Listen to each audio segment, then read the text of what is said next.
So of course, another important aspect of a teacher contract is salary, if not the most important.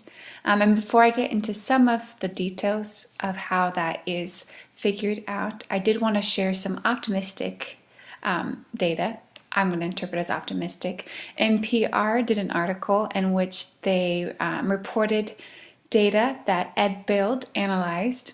They took the salaries for each state in the country and then compared that to the cost of living in each state. And according to the data that EdBuild found, California is 19th in the country when you take into account both teacher salary and the cost of living. So we're not at the very top, but it could be worse. So some optimistic information, I thought. But in your contract, it will stipulate how you get your salaries and also increase in salaries.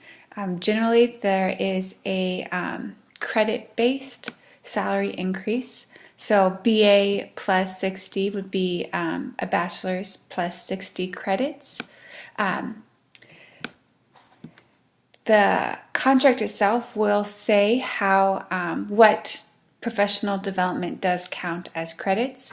According to EdData, some districts require a minimum amount of professional classes for their teachers, and by state law, teachers hired after 1985 must complete 150 hours of professional growth classes every 5 years to retain their credentials.